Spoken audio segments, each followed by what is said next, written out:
When winter falls over a forgotten mountain town, the world grows quieter than it should. Until one night, a cry breaks through the snow. Not the howl of a wolf, but something strangely human. A desperate plea in the voice of a wounded German shepherd mother trying to save her puppies from a cruel trap hidden beneath the ice. This is the story of courage in the cold, of a town that feared the wrong enemy, of a young girl with a broken leg who saw the truth when others refused to look, and of the old man who followed a cry in the storm and changed everything. Before we begin, I want to know something. Where are you watching from right now? Tell me in the comments, because tonight we are all gathered around the same fire of hope. The storm had been working all day on Silver Hollow, layering the small mountain town under fresh white like someone erasing a chalkboard and starting again. By late afternoon, the sky had sunk low and gray over the pines, and the road that climbed to Harold Boone's cabin was little more than two ruts disappearing into a white blur. The wind slid around the ridges and between the trees, carrying with not quite a howl, not quite a whisper, but something in between. The old language of winter. Harold Boone parked his battered blue pickup at the edge of his property and sat for a moment with both hands on the wheel, listening to the engine tick as it cooled.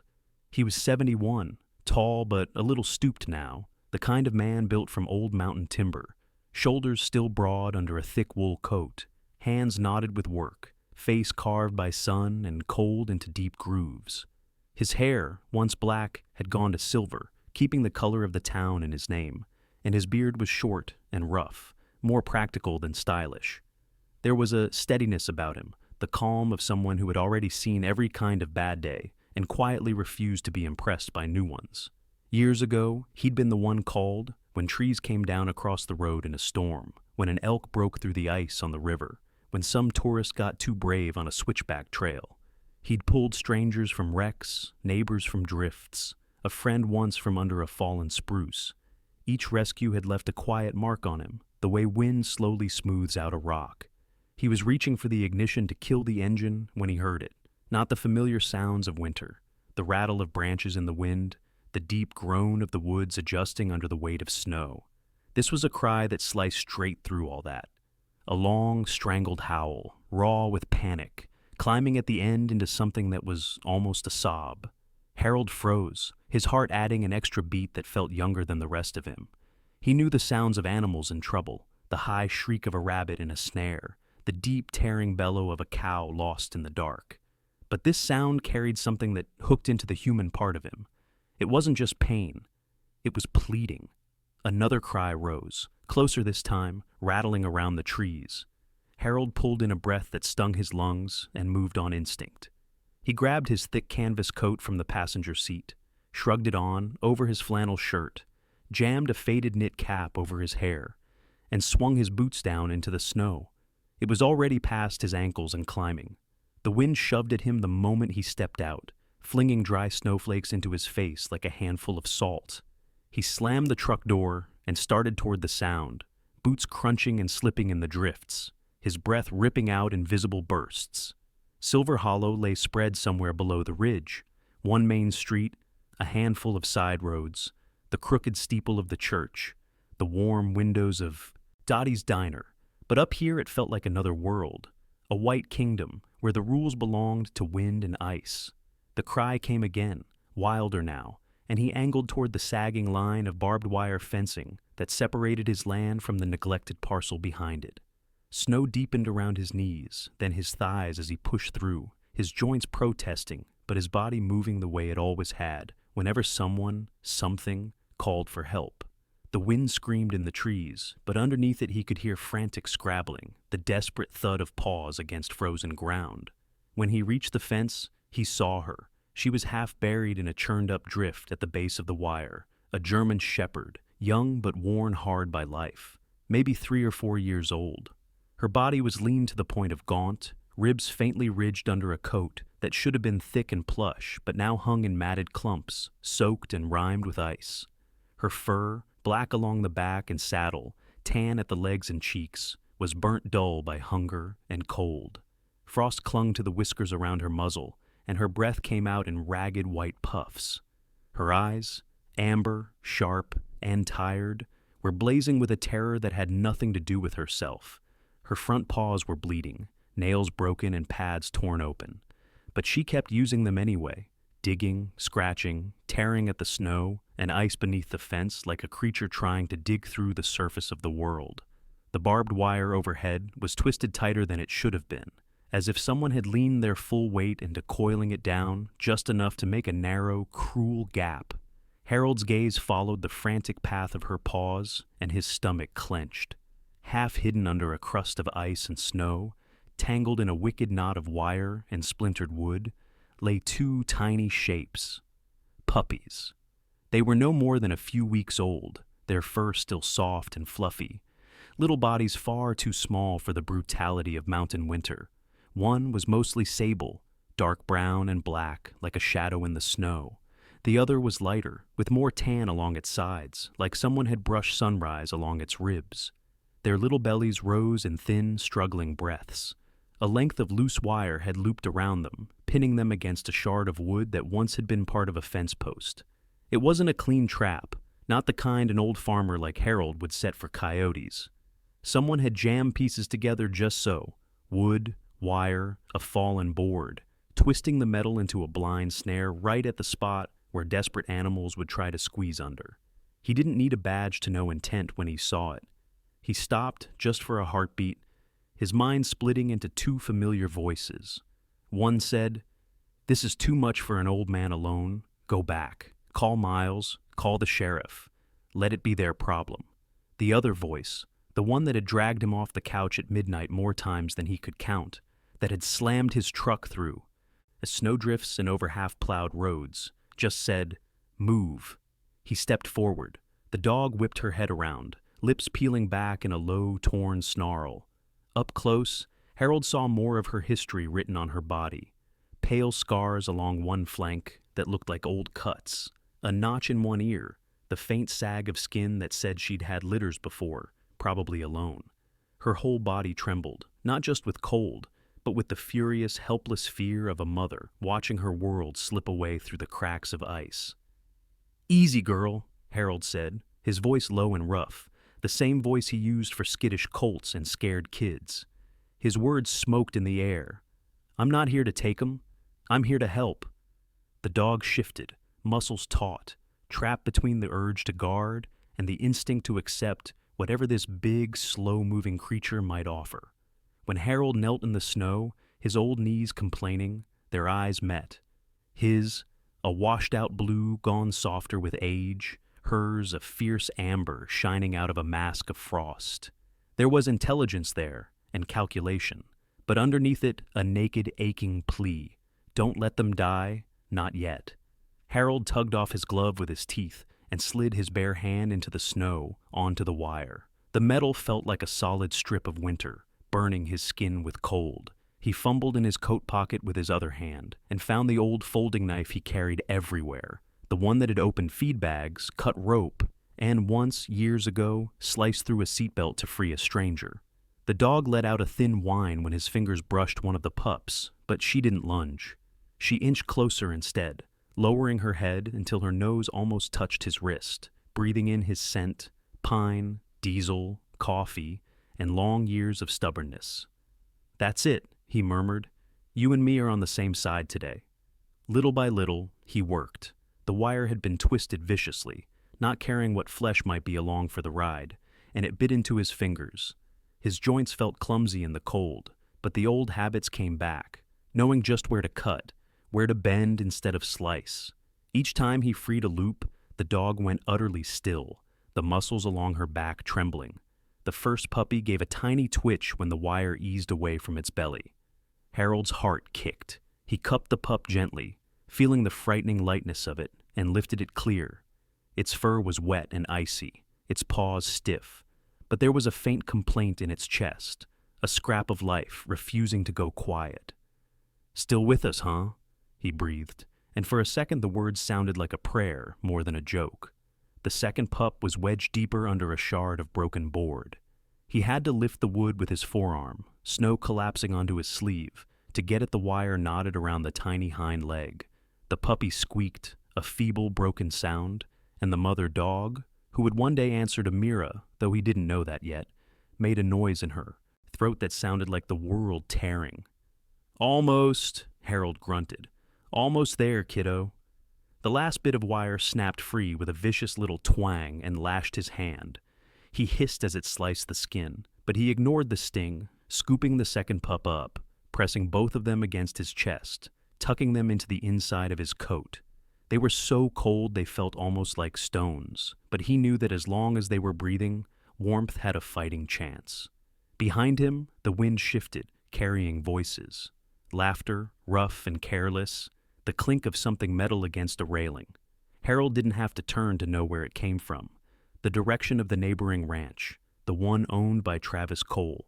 Travis was in his late 40s, thick in the shoulders and thicker in the neck, his face weathered not by worry, but by decades of sun and cigarettes. To most of Silver Hollow, he was just another rancher trying to squeeze a living out of hard land. But Harold had seen the way his eyes went flat around animals that weren't earning their keep, the way he talked about strays like they were trash left out too long. The men standing under the eaves of his equipment shed now were seasonal hands, silhouettes in heavy coats and knit caps, smoke curling from the tips of their fingers. They watched, arms folded, as Harold straightened in the storm, with his coat bulging where two tiny lives huddled. "Them strays ain't worth the trouble, Boone," one called, his voice yanked thin by the wind. "Let nature take care of its own." Harold didn't answer. There were words he could have thrown back, about the difference between nature and cruelty, about men who twisted wire into traps and then blamed the victims. But he'd learned long ago that some storms weren't worth shouting into. He glanced once more at the warped section of fence. The snow was blowing sideways now, beginning to blur the deep, wide footprints that led from the direction of Travis Cole's property and ended right at the ugly knot of wire. Nature didn't twist fences like that. People did. The dog was shivering violently now, her legs unsteady under her, but she kept her head up, watching his every move. Up close he could see the faint indentation where a collar might once have been, before someone took it off, or it wore away. She had the look of a dog that had worked once, maybe guarding a yard or a herd, before being dismissed without ceremony when she became inconvenient. "All right, girl," he said, one hand holding his coat closed over the pups, the other reaching lightly toward her shoulder. "You coming, or are you going to stand out here and argue with the wind?" For a heartbeat she hesitated, as if weighing all the ways humans had failed her against the two small hearts beating weakly under his coat. Then she stepped forward, so close his fingers brushed her fur. It was coarse with dirt and ice, but underneath he felt the dense strength of muscle, the resilience of a body that had refused to quit.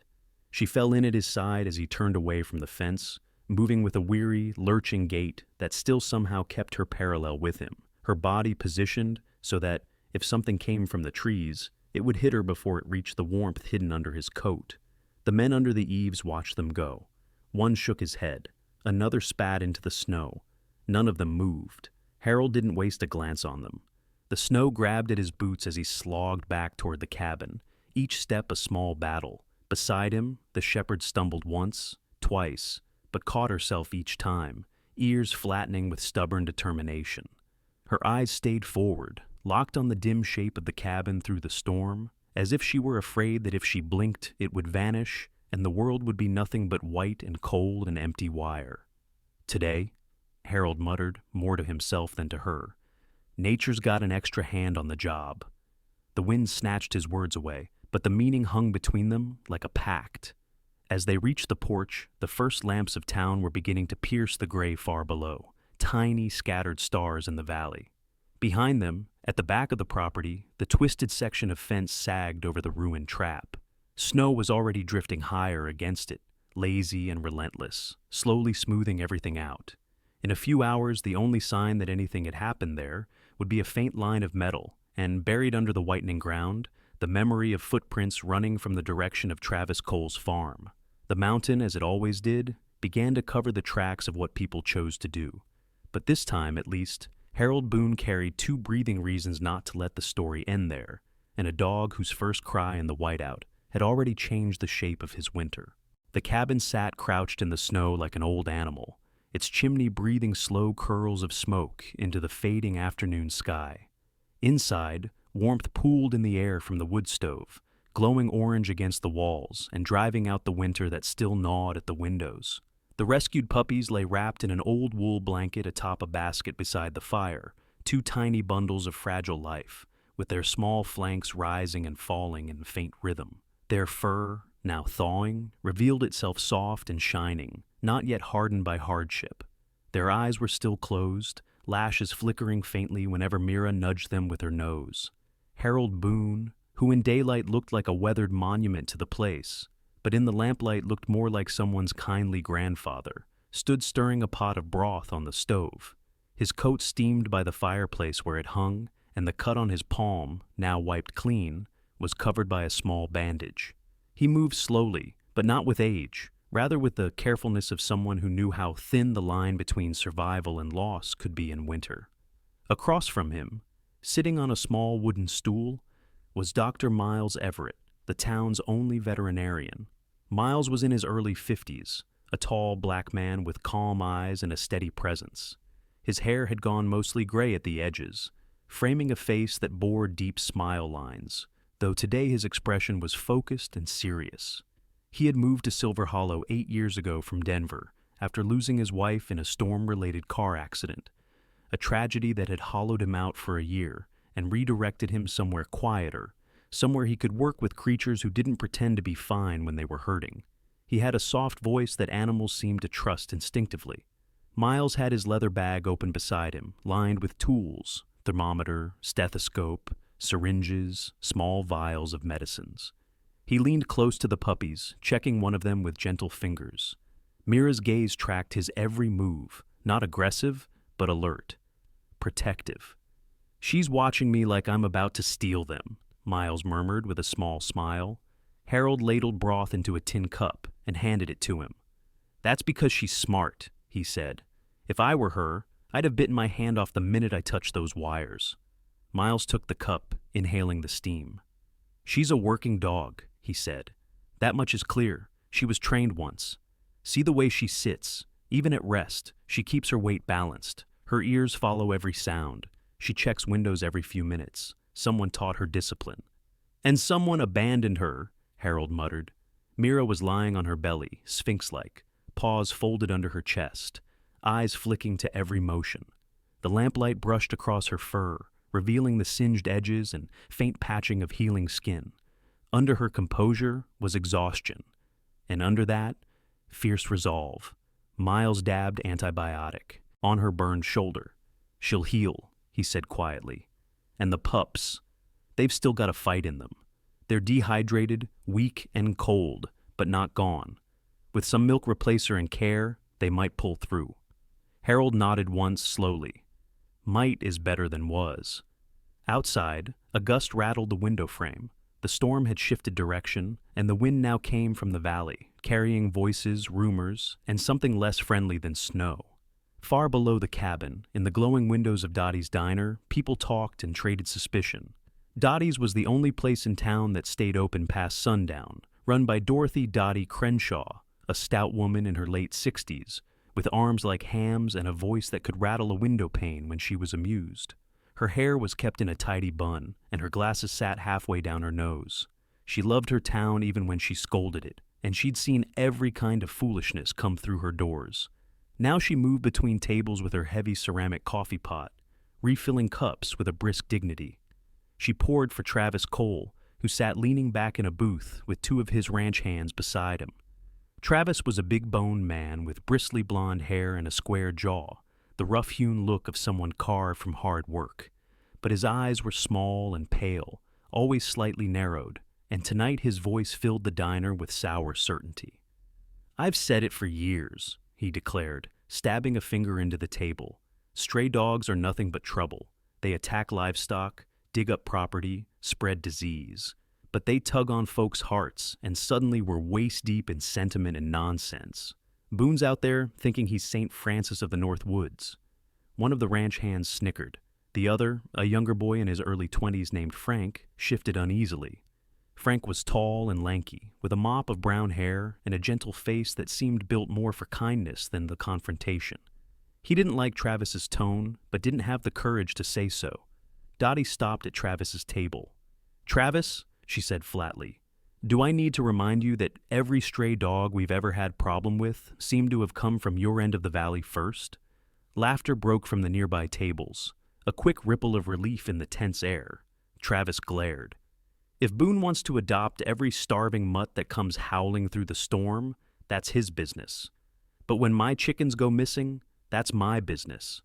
A man at the counter, an old logger named Pete Moran, turned around. Pete was a wiry Irishman with eyebrows like snow-capped hedges and a laugh like an earthquake.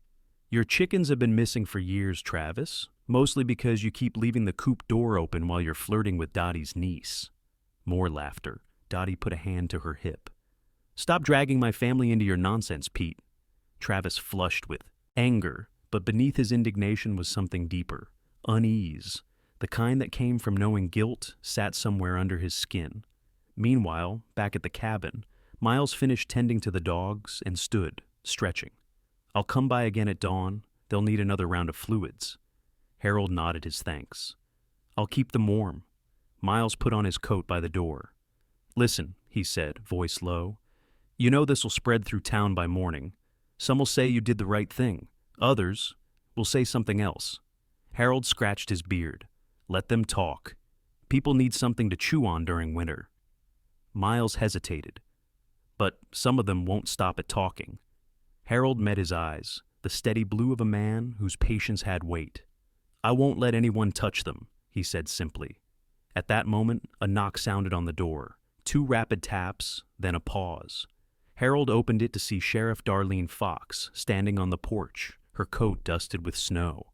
Darlene was a woman in her late 40s, tall, with long graying hair braided over one shoulder. She had the quiet confidence of someone who had learned how to keep the peace in a town that liked to argue. Her face was Native American, lining of cheekbones and steady eyes that suggested both heritage and discipline. She was fair but not soft, direct but not unkind. Evening, she said. Harold stepped back so she could enter. You're here because of Travis. She unbuttoned her coat, stamping snow off her boots. The man's yelling his head off down at Dottie's, saying you're building a dog pack that's going to ravage the valley. Miles frowned. Pack? They're 2 puppies and a mother who weighs maybe 60 pounds wet. Darlene sighed, seating herself on a chair by the table. I know, but folks are scared. Winter makes them count their losses, not their blessings. Her eyes drifted to Mira, who looked back steadily. Then she glanced at Harold's wrapped hand and the tiny bulges in the blanket. You know I like you, Darlene said. You're stubborn, but you're usually right. But we can't let this turn into a feud. Harold leaned on the table, palms flat. Darlene, some fool twisted that wire just so, right at the spot where animals squeeze through. That's not neglect. That's intent. Darlene didn't flinch. You can prove it? Harold's jaw clenched like a steel hinge. Not yet. Darlene looked at Mira again. She trusts you. That's something. But if Travis pushes this, I'll have to balance both sides. Don't put me in a corner. He said nothing. Miles packed his bag and stood. You'll do what's right, he told Darlene. You always do. She exhaled. I try. Harold walked Miles to the door. The storm had quieted, leaving the air still and cold enough to freeze a breath mid-air. As Miles trudged toward his parked Subaru, Darlene joined Harold on the porch. They watched the distant lights flicker in the town below, the small pinpricks of civilization against a world of ice. You're going to keep them, Darlene said quietly. Aren't you? Yes. You're going to fight for them.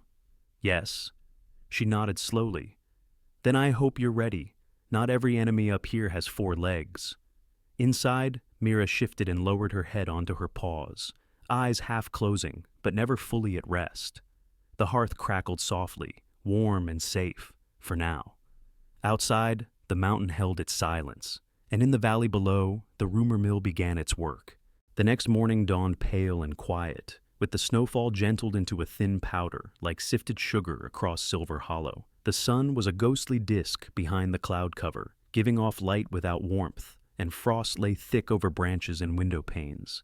Harold Boone stood outside splitting wood, raising and dropping the axe with steady rhythm. Each swing reminded his shoulders of their age, but the warmth it brought inside was worth it.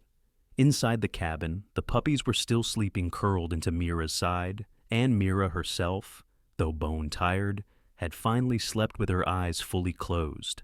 For the first time since Harold found her at the fence, she allowed her breathing to slow into something close to rest. The steady thunk of Harold's axe was interrupted by a distant rumble. He paused, leaning on the handle, and listened. A few seconds later came the familiar grinding of a school bus slowing to a stop at the main road down below. The sound drifted up the mountainside, faint but recognizable. Then, after another pause, came a crunch of snow. Footsteps, uneven and swift, climbing toward the cabin. Harold turned just as he heard two soft knocks on the door, tentative but not afraid. He walked over and opened it. A rush of cold air flowed in along with a small figure standing on the porch. Rosie Hart was 13 years old, with big brown eyes and a mop of curly chestnut hair that poked out from under a knitted hat. She was pale from cold, cheeks pink as rose petals, and she leaned slightly on her left leg, the right one braced by a metal orthopedic support, shining silver rods and screws, holding what had once been a badly broken limb. She wore a thick parka, a size too big, and mismatched mittens. Her expression was determined, though her breath puffed visibly in the cold. Harold stepped aside. "Come in, girl." Rosie entered the cabin shyly, ice-tipped boots knocking against the wood. She was known in town as the quiet kid, not unfriendly but reserved. She spoke less than most and observed more. Some adults called her odd, some called her delicate, but no one called her unkind. Inside, as soon as Mira smelled her, the German shepherd lifted her head. The moment their eyes met, something softened in Mira's posture. She lowered her head and let out a low, almost affectionate rumble. Rosie smiled gently. "She remembers me." Harold looked between them. "Remembers you how?" Rosie took off her mittens, rubbing her hands together. "She saved my life last winter." Harold tilted his head. "Tell me." Rosie sat down near the fire, careful of her leg. "I was down by the river, on the west bank. The ice had just formed, but I thought it was thick enough to hold. I've always loved walking on frozen water, ever since I was little. It made me feel like I was floating." She glanced into the fire as she spoke, voice steady but distant, like replaying old pain. "But the ice wasn't thick enough. I fell through. I went under. It was dark and cold, and it hurt. I tried grabbing onto something, but the ice kept breaking." Mira had stood and begun pacing slowly closer, until her shoulder pressed gently against Rosie's side. Rosie reached and scratched behind Mira's ear. Then she came. I remember the splash. She jumped in, and I thought, she's crazy, she'll drown too. But she grabbed my sleeve and pulled. She dragged me until I could grab the edge, and she barked and barked until my uncle heard and came. Harold imagined the scene, the cracking ice, the freezing water, a desperate dog refusing to let go, and felt the quiet weight of it. "No one else saw?" he asked. Rosie shook her head. "My uncle said I imagined the dog, that maybe I grabbed a branch or something. But I remember her eyes. I didn't imagine those." Mira pressed her head into Rosie's lap, gentle, respectful, affectionate. Then Rosie's tone tightened. "And now people are saying she's dangerous. They're saying she's a threat." Her voice trembled, not with fear, but with indignation. "If they take her away, it'll be like saying what she did didn't matter." Harold sighed deeply. "This town remembers the wrong things too often." Rosie reached into her bag and pulled out a small bundle of cloth. "I brought these for the puppies." Inside were 3 tiny knit squares, little improvised blankets. "I made them from leftover yarn." Harold cracked a smile. "Good thinking." Rosie knelt beside the basket, and Mira watched every inch of her movement, but never interfered. Rosie gently touched each puppy's tiny head. "You're gonna be okay," she whispered. After a few minutes, Rosie glanced toward the door. "Can I show you something?" Harold raised an eyebrow. "Depends what it is." Rosie grinned suddenly, just a flicker of rebellious sparkle. "It's evidence." "Evidence of what?" She stood. "That Mira didn't kill those chickens." The snow crunched under their boots as they walked toward Travis Cole's chicken coop, Rosie keeping pace with a slight limp. The world around them was eerily quiet, as though the snow smothered all sound. Sheriff Darlene Fox had allowed Rosie and Harold to inspect the coop as long as they didn't touch or tamper, which Harold had promised. The coop sat behind Travis's barn, an old structure with peeling paint and sagging roof. A rough circle of scraped snow showed where people had already investigated the area, but Rosie ignored the obvious dirt and looked deeper, squatting down near the footholds. "Here," she said. "Look at these tracks." Harold crouched beside her, knees popping loudly. The ground revealed a mix of footprints and depressions. At first glance, it seemed chaotic, but Rosie pointed. "These shallow prints here, that's from a dog, probably Mira or one like her. But this one," she ran her finger along a deeper, longer indentation. "Look at the stride length and the ridge from the heel." She brushed snow aside, revealing patterned tread. Adults might argue with a man, but no one argues with physics. "That's a boot print," Harold said. "Exactly." Rosie stood, slowly, wincing at the strain on her bad leg. "And a big one. Heavy person. Mira walks on 4 legs. She can't leave prints like this." Harold's mind moved like a cold engine warming. So someone walked to the coop, left human prints, stole chickens, and then blamed the dog. Rosie's brown eyes sharpened. "And I bet I know who." By the corner of the coop, half buried in snow, lay a rag, stiff with frozen moisture. Rosie tugged it loose. It was an oily scrap of cloth, stained and scruffed. Faded embroidery showed initials. TC. Rosie's voice went quiet. "Travis Cole." Harold exhaled slowly. "He'll deny it, and half the town might believe him." Rosie straightened her posture. "Then make them believe us instead." Harold looked at her, this small, stubborn, wide-eyed girl who refused to bend. "You're your father's daughter, aren't you?" he murmured. Her expression flickered, quick ache across her eyes. "My father always said courage isn't loud," she answered. "It's steady." Harold nodded. A worthy lesson. He brushed snow from his gloves and tucked the embroidered rag into his coat pocket. "We'll show Darlene, but until then, not a word to anyone." Rosie nodded firmly, and as they walked back through the snow, the wind did not howl this time. It whispered around them like something approving. Back at the cabin, Harold hung the rag near the fire to dry, and Rosie helped prepare warmed formula for the pups. Mira lay nearby, exhausted, but occasionally lifting her head to watch the humans who had chosen to stand with her. As the sun dulled into fading silver across the sky, Rosie finally pulled on her coat and prepared to leave. At the door, she turned back. "If they come for her, I'll stand in front of them." Harold looked her straight in the eyes. "They'll have to walk over both of us then." Rosie gave Mira one last gentle scratch and stepped out into the snow. Harold watched her go, small footprints, and beside them, the signature indentation of her metal leg brace pressing evenly. Behind him, the puppies gave a faint whimper of hunger, and Mira, eyes amber, steady, grateful, laid her head down between her paws. Outside, between town and ridge, darkness seeped slowly upward. But now, the truth was also spreading, and truth, once awakened, was not easily buried. Night fell heavy over Silver Hollow. The sky lowered until it seemed to rest on the treetops, and the cold sharpened like glass. From Harold Boone's cabin, the distant lights of the valley were fading, one by one, until the mountains stood wrapped in white isolation. Inside, the atmosphere was thick with warmth, wood crackling, metal kettle simmering, quiet breathing of resting dogs. Mira lay beside the hearth, the puppies nestled against her belly, now warm enough to squirm and whimper softly. Their tiny paws twitched in sleep, and Mira gave small, reassuring licks to their heads. Harold sat at the table with reading glasses perched low on his nose, mending a tear in an old blanket. He hummed an old tune, something from his childhood, something his mother used to sing when storms rattled the windows. Across from him, Rosie Hart sat drawing in her sketchbook, tongue poking slightly from the corner of her mouth in concentration. She was sketching Mira, capturing her posture, the set of her shoulders, the still alert ears, even at rest.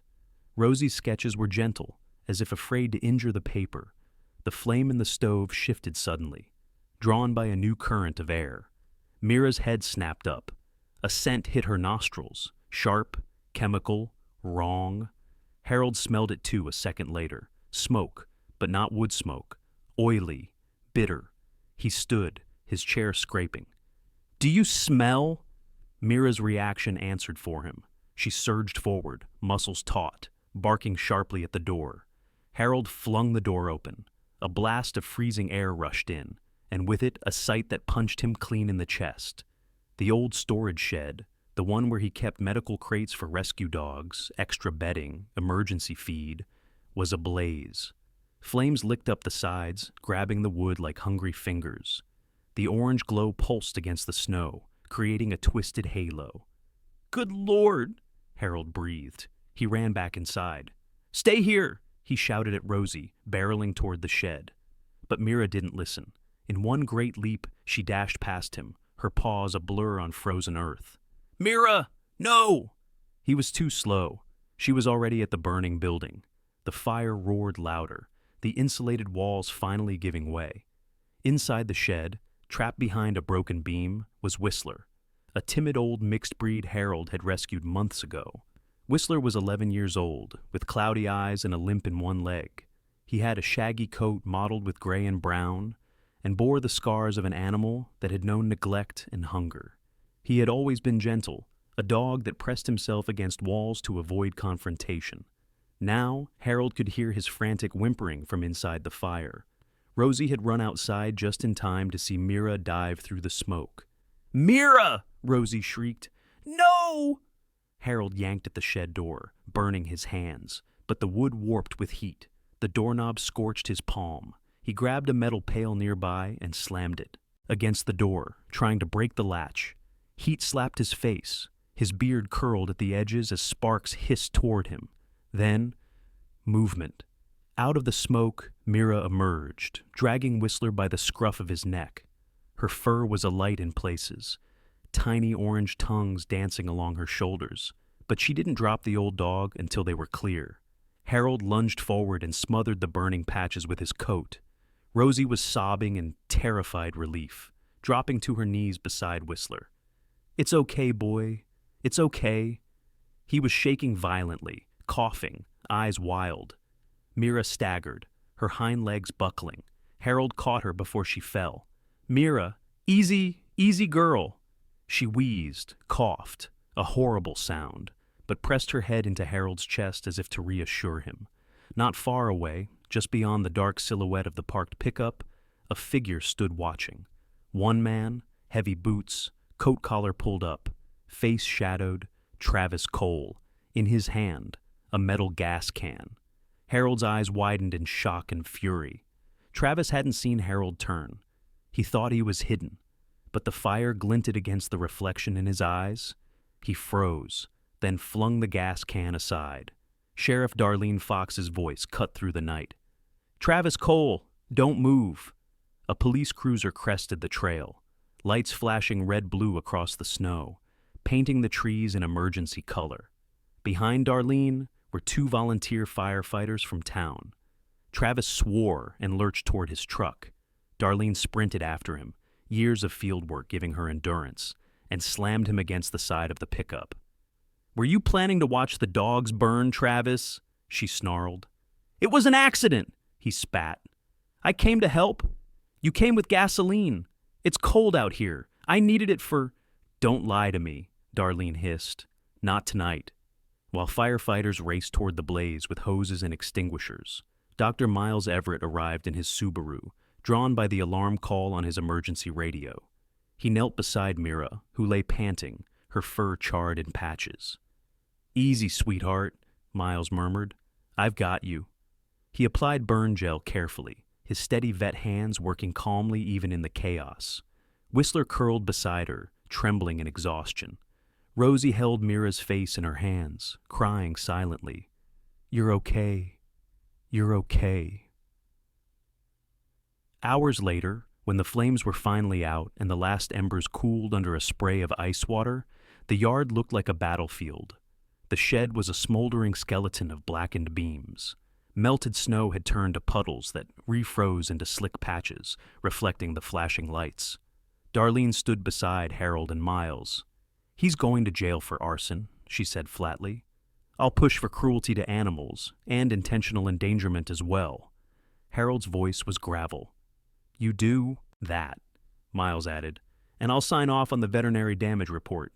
Darlene's jaw tightened. I should have listened sooner. I should have trusted you when you said someone set that trap. Harold didn't respond. He simply looked down at Mira, now bandaged, resting by the fire again inside the cabin. Miles packed up his equipment. I'll stay through the night if you need me, he said. Harold shook his head. We've got it. She's family now. Rosie fell asleep on the floor beside Mira, one hand resting on her side. The firelight flickered across the room. Mira breathed, slow, steady. Whistler lay curled against her, and outside, the last plume of smoke from the burnt shed rose into the night sky, like the ghost of a battle recently won. For Silver Hollow, that fire would burn in memory long after the snow buried the remains. But what would burn brighter was the vision of one dog leaping into flame for another, and the fact that this time people had witnessed it, not rumor, but truth. The snow had melted just enough to expose patches of gritty dirt when Silver Hollow gathered in the town hall, a drafty old brick building that always smelled faintly of varnish and fear. Inside, the long rows of wood-backed benches were filled edge to edge with townspeople, boots stamping off slush, scarves pulled loose, hats resting in laps. Some faces were pinched with anger, some with embarrassment, some with curiosity, and some with quiet hope. At the front, Harold Boone sat stiffly, Mira lying at his feet. The dog's burns were healing, now wrapped in fresh white bandages applied by Miles. Mira didn't whine, didn't fidget. She lay with her head resting on her paws in perfect composure, though her eyes flicked now and then to check for movement. The two puppies were at home in the cabin, under the watch of a neighbor for safety. Only Mira had been brought, because today she wasn't a secret in the snow. She was evidence. To Harold's right sat Rosie Hart, back straight, eyes forward. She wore a pale blue sweater, and her leg brace gleamed under the benches. Today she didn't look like the shy girl from the riverbank. Today, she looked ready. To Harold's left, Dr. Miles Everett, calm and steady.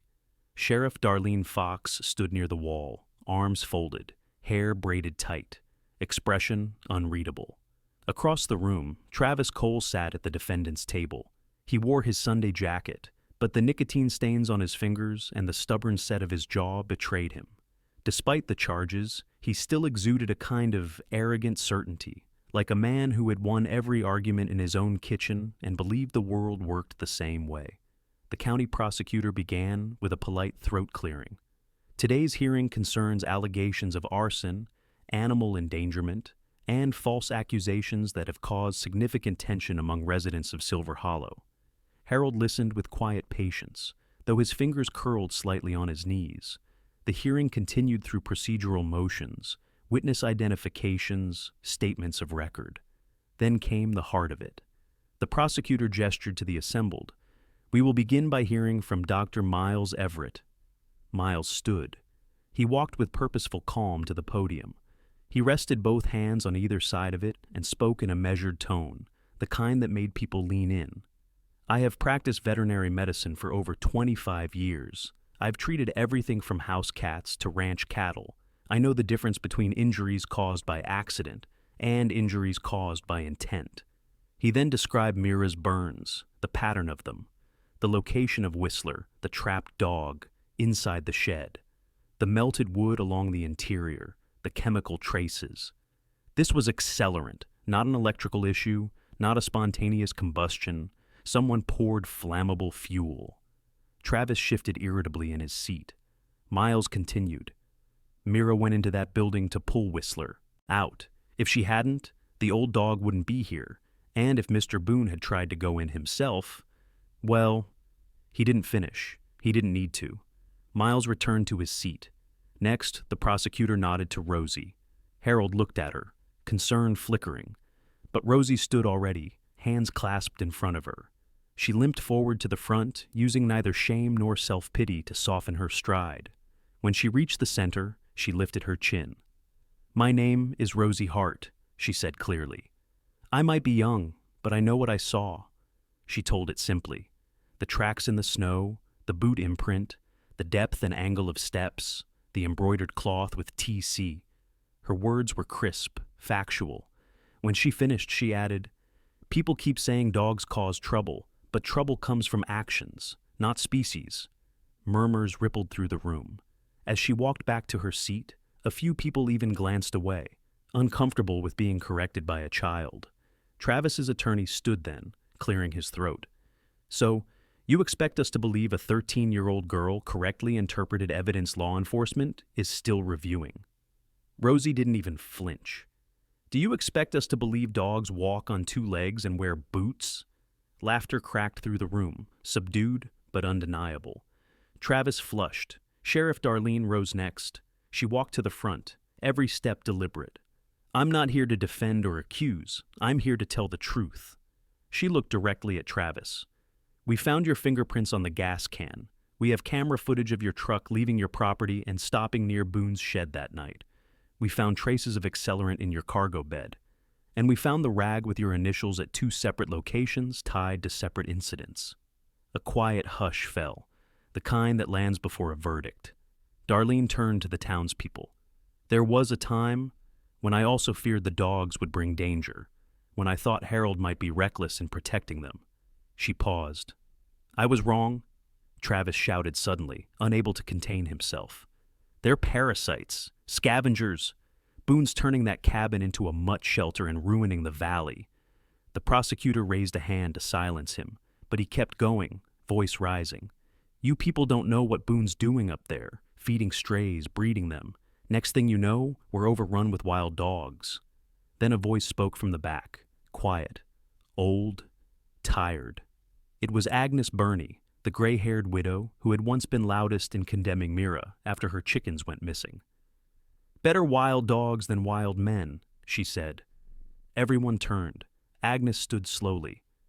"I said things I regret now. I accused innocent animals because I was scared. But last week," she drew a breath. "Last week Mira came to my porch and sat beside me when I was crying. She stayed with me for an hour, without asking anything, without trying to fix or explain." She looked toward Mira. "She has more heart than some folks in this room." The silence that followed wasn't empty. It was reflective. Now Harold rose. He didn't approach the podium. He just placed a hand gently on Mira's head. "She's not a stray," he said. "She's not wild. She's not worthless." He looked at each person in the room. "She is loyal, brave, and capable of love. That's more than I can say for the one who set the fire." All eyes went to Travis, who, for the first time, seemed smaller. Finally, Darlene announced the conclusion of the preliminary hearing. "The court will proceed with formal charges. Travis Cole will be taken into custody pending trial." Two deputies stepped forward. Travis started to protest, but the fight had gone out of him, not from law, but from shame. As he was let out, people didn't meet his eyes, not out of hatred, but out of disappointment. After the hall emptied, dusk falling outside, Harold walked through the snow toward home. Rosie walked on one side, Miles on the other. Mira padded ahead, stopping occasionally to glance back, ensuring her pack was together. The three adults and one extraordinary dog walked in near silence, until Rosie said quietly, "You think people really changed today?" Harold thought, then nodded. They started to. When they reached the porch of Harold's cabin, the mountain air felt different, lighter somehow. Inside waited the puppies, blinking sleepily from their basket. Mira settled beside them. Rosie hugged Harold wordlessly before heading home. Miles lingered one moment longer. "She's becoming more than a rescue dog," he said. Harold smiled softly. "She's becoming a reason." Miles nodded. Silver Hollow needed one. That night, from the valley below, the lights of the town twinkled like humbled stars, and for the first time in weeks, Harold Boone slept without waking to every strange sound in the dark. Because now, not just three people, but an entire town had begun to listen. Spring did not arrive with trumpets, nor with sudden warmth. It came quietly, like a shy visitor, first through slow drips from melting icicles, then through the gentle rise of dark soil beneath the snow. The ridge around Harold Boone's cabin, once a wilderness of white, began to show hints of green, like breathing lungs under thawing skin. And in that gradual change, something else grew too. The sign went up on a mild afternoon, when the sky was the color of pale milk and birds had just begun to test new songs. Harold stood with a hammer in hand, his back straight as he secured the final nail into the wooden post. His face was calm, weathered, and quietly proud. The board he positioned was simple, made of reclaimed barn planks, but its painted words held the weight of a victory. Silver Hollow Haven, a home for the left behind. Behind him, Rosie Hart watched with folded arms. At 13, she had begun growing taller, just a little, and her step had steadied despite the metal brace still hugging her leg. She was becoming stronger, internally and externally. She wore a canvas satchel across her shoulder with her drawing pencils inside, and her curly brown hair caught the sunlight at the tips. "You think people will actually come?" she asked. Harold lowered the hammer.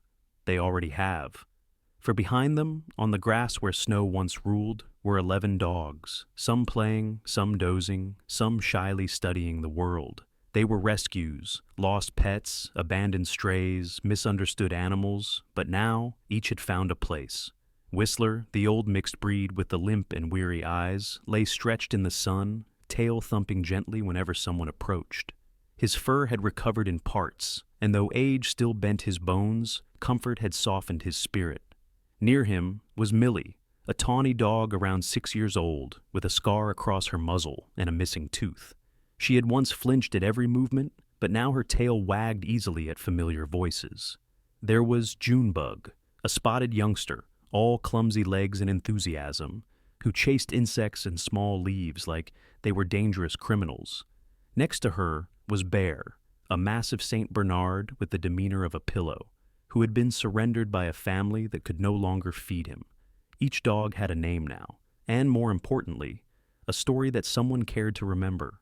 And Mira had changed too. Her fur was growing back in the burned areas, patches of pale gray where deep black once stood, but she wore her scars like medals. She walked the perimeter of the haven with attentive authority, her gaze calm and her posture noble. She greeted every new arrival, inspected every visitor, and rested beside any dog who seemed frightened. The town had begun to call her the matriarch of the Hollow, a title spoken with affection. Dr. Miles Everett knelt beside Mira now, brushing her shoulder gently. His large, steady hands were familiar to her, hands that gave her comfort instead of harm. "She's healing well," he said to Harold, "mentally as well as physically." Harold responded with a slow nod. She was always meant for more than just surviving. The town's transformation had taken time, but once the turning point came, it spread through Silver Hollow like the first warm breeze. The very people who once whispered suspicion now arrived carrying bags of dog food and blankets. Farmer Gerald Cameron, who 2 months ago complained about a dog problem, now came every weekend just to scratch behind Bear's ears. Mrs. Agnes Burney brought leftover stew bones from her kitchen and sat on the bench beside Whistler, humming hymns while stroking his fur. And Dottie Crenshaw, the diner owner, made a Haven Bowl soup, proceeds donated to the refuge, and hung a drawing of Mira in her shop. Even Sheriff Darlene Fox came frequently, not out of obligation, but affection. She would kneel on the ground, letting the younger pups clamber over her legs as she laughed with a freedom seldom seen in public. But the biggest shift was in Travis Cole. Instead of being shipped to a distant facility, the judge ruled that part of his sentence included public service at the Haven, manual labor, fencing, cleaning kennels, feeding, washing bowls. At first, he came like a storm cloud, silent, rigid, resentful. He avoided eye contact, avoided conversation, avoided guilt. Dogs avoided him too at first, sensing his atmosphere. But Mira did not. The first week of his service, she walked up to him slowly, head low, interest direct. Travis sat on the grass, repairing a section of fencing, with tools Darlene had assigned him. He didn't look at her. He pretended to ignore her. But her shadow remained in front of him until he finally raised his eyes. Mira simply stared. Her gaze was steady, not accusatory, not fearful, just knowing. Travis swallowed, and something cracked inside him. He sighed, reached out, and without ceremony, rubbed her head awkwardly. Mira leaned into the touch. Rosie witnessed it from across the yard and quietly said to Harold, "Maybe some people just need someone to trust them first." Harold smiled faintly. Maybe so. The haven grew. More kennels were built. Not cages, but open roof shelters lined with straw and blankets. Wooden benches were placed for visitors. A little donation box, hand-painted by Rosie, sat near the gate. On warm afternoons, children came to play fetch with Junebug, or learn how to walk calmly beside Millie without pulling. Veterans came seeking companionship or silent comfort. Lonely widows came simply to sit and be near another beating heart. And through it all, Mira became the soul of the haven. When a new dog arrived, ears pinned back, tail between legs, Mira greeted it first. She sniffed gently, circled, nudged, offered acceptance. And if the dog growled in fear, Mira did not retreat. She simply sat nearby until calm won. One rainy twilight evening, Rosie found Mira lying beneath the porch beside a trembling, mud-smeared dog that had been dropped off anonymously. Rosie sat beside them, gently joining the silent welcome. "She's not just a survivor," Rosie murmured to Harold afterward. "She teaches others how to live again." Harold rested a heavy hand on Rosie's shoulder. "And look at you," he said. "Your leg hasn't slowed you one bit." Rosie grinned. "It never did, not really." As spring pushed forward, grass brightened, trees budded, and laughter replaced rumor. The haven became a place of Sunday walks, family outings, shared compassion. No longer was the cabin a lonely refuge for an old man. It had become a nexus of healing. One evening, as the sun brushed the sky gold, Harold and Rosie sat on the porch steps. Mira lay between them, head on Harold's boot, one paw on Rosie's ankle brace, like claiming them both evenly. Rosie asked softly, "Do you ever think things will get bad again?" Harold took a slow breath. "There will always be storms," he said. "There will always be people who fear what they don't understand. But now," he gestured at the haven, "we face storms together." Rosie nodded. Mira exhaled, an old soul sound, and the breeze carried it away. The town would remember that winter, not as the season of danger, but as the season of awakening, when fear gave way to truth, when a wounded dog became a leader, when a broken community learned how to mend. And at the gate, swaying gently in the dusk, the sign gleamed, a home for the left behind. But really, it had become a home for anyone who ever needed a second chance. Sometimes the miracles God sends do not arrive with thunder or bright signs. Sometimes they come quietly through the courage of an old man who refuses to walk away, through a young girl with a brace on her leg who stands up for what is right, and through the loyalty of a dog who risks everything for love. This story reminds us that even in the coldest winters of our lives, God walks beside us. He guides our steps, protects our families, and sends help in ways we often recognize only after the storm has passed. In our everyday struggles, when we feel tired, lonely, or uncertain, faith invites us to look for those small, gentle miracles that God places in our path. If this story touched your heart, share it with someone who needs hope today. Leave a comment to tell us your thoughts, and remember to subscribe for more stories of faith, courage, and love. May God bless you and your family with peace and protection. And if you believe in the quiet miracles He sends, type Amen in the comments.